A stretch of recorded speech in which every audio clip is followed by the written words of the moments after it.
हरे कृष्ण। ओम श्री कृष्ण परब्रह्मणे नमः। श्रीमद्भगवद्गीता अथ षोडशोऽध्यायः। दैवासुर सम्पद्विभागयोगः।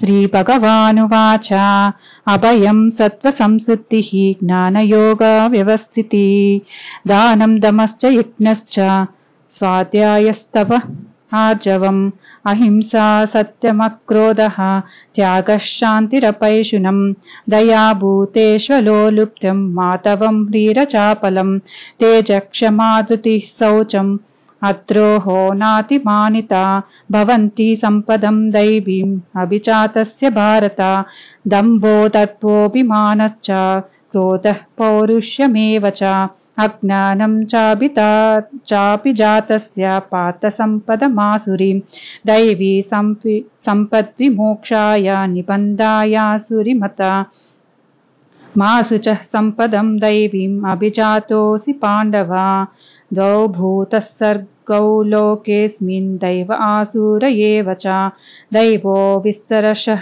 प्रोक्तः आसुरं पार्थ मे शृणु प्रवृत्तिं च निवृत्तिं च जनाना विदुरासुराः न शौचं नापि चाचारो न सत्यं तेषु विद्यते असत्यमप्रतिष्ठं ते जगदाहुरिनीश्वरम् अपरस्परसम्भूतं किमन्यत् कामहैतुकीम् एतां दृष्टिमवष्टभ्य नष्टात्मानोऽल्पबुद्धया प्रभवत्यन्तुग्रकर्माणः क्षयाय जगतो हिताः काममाश्रित्य दुष्पूरं दम्भमानमदान्विताः मोहात् गृहीत्वा सद्ग्राहान् प्रवर्तन्ते शुचिव्रताः चिन्ताम परिमेयां च प्रलयां तामुपाश्रिताः कामोपभोगपरमा एतावतिति निश्चिताः आशापाशसतैर्भुक्ताः कामक्रोधपरायणाः ईहन्ते कामभोगार्थम् अन्यायेनार्थसञ्चयान् इदमद्य मया लब्धम् इमं प्राप्स्ये मनोरथम् इदमस्तीदमपि मे भविष्यति पुनर्धनम् असौ मया हतः शत्रुः हनिष्ये चापरानपि ईश्वरोऽहमहं भोगी सिद्धोऽहं बलवान् सुखी आढ्योऽपि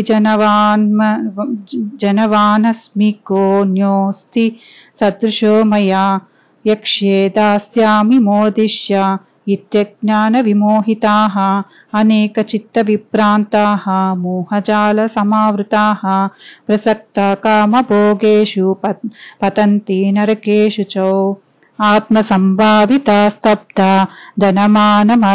धनमानमदान्विताः यजन्ते नाम यज्ञस्ते दम्भेनाविधिपूर्वकम् अहङ्कारं बलं दर्पं कामं क्रोधं च संश्रिताः मामात्मपरदेहेषु प्रद्विषन्तोऽभ्यसूयकाः तानहं द्विषतः क्रूरान् संसारेषु नराधमान् क्षिपाम्यज श्रमशुभान् आसुरीष्वेषयोनिषु आसुरीं योनमापन्ना मूढा जन्मनि जन्मनि मामप्राप्यैव कौन्तेय ततो यान्त्यधमां गतिं त्रिविधं नरकेस्येदं द्वारं नाशनमहात्मनः कामक्रोधस्तथा लोभः तस्मादेतत्त्रयं त्यजेत् एतैर्विमुक्तकौन्तेय तमोद्धार्वै त्रिभिन्नरः आचरत्यात्मनः श्रेय ततो याति परां गतिं यः शास्त्रविधिमुत्सृज्य वर्तते कामकारतः न स सिद्धिमवाप्नोति न सुखं न परां गतिं तस्मात् शास्त्रं प्रमाणं ते कार्याकार्यव्यवस्थितौ ज्ञात्वा शास्त्राविधानोक्तं कर्म कर्तुमिहार्हसि। ओं तत्सत्। श्रीमद्भगवद्गीतासु उपनिषत्सु ब्रह्मविद्यायां योगशास्त्रे श्रीकृष्णार्जुनसंवादे दैवासुरसम्पद्विभागयोगः नाम षोडशोऽध्यायः। हरिः ओं तत्सत्।